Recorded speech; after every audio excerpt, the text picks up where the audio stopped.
Next morning, he came home, because Biabe was injured. He had heard his grandfather say that white wine could be disinfected. When Grandpa left, he came down with his urinal, and then found Grandpa's old brandy. Pour out half a bottle. He emptied his urinal into a wine bottle, so Grandpa won't notice the wine is missing. Then he hurried back to the secret room, wiped Biabe's wound, but he found that Biabe had a fever, so he ran back to town. He found his sister's boyfriend. Because she's a doctor, the boy begged him to cure the dog, or tell someone he was smuggled in. The doctors were running out of options, had to follow the boy to treat Biabe. A few months passed quickly, winter came. Biabe also recovered from her injuries under the care of the boy. They can play together again. On Christmas Eve, Grandpa brought out the bottle of brandy in celebration. After years of drinking, he immediately realized he had a drinking problem, but he looked at the boy, poured another glass. Straight away, it doesn't matter. During the night the doctor had to help a very important person smuggle over. First they found a cave and settled in it. We have to wait for daylight to set out, but now Grandpa's fold was besieged by sheep.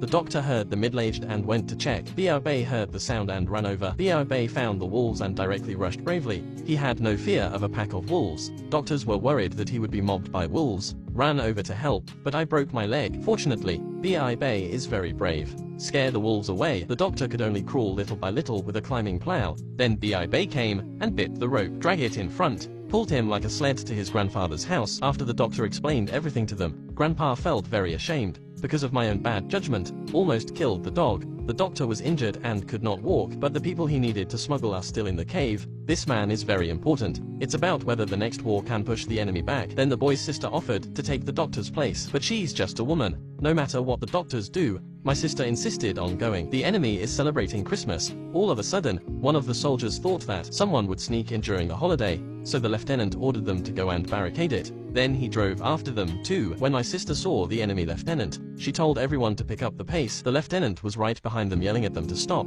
but it suddenly triggered an avalanche. Fortunately, my sister's team is safe, but the enemy lieutenant was buried under the snow. Then the boy and his grandfather came with Biabe. They pulled the lieutenant out of the snow. Turns out the lieutenant wasn't here to catch them. He's here to tell the team not to move any further. His soldiers had laid an ambush in front of him. There was someone who was helping them all along. That's the lieutenant. Because he hated war, hated the invasion, but he was a soldier. It's the only way to make amends. There was only one non-dangerous route left, filled with crevasses of snow-covered glaciers. If you are not careful, you'll fall into the abyss. Then the boy said Biabe could find a way, so people put all their hopes on the dog.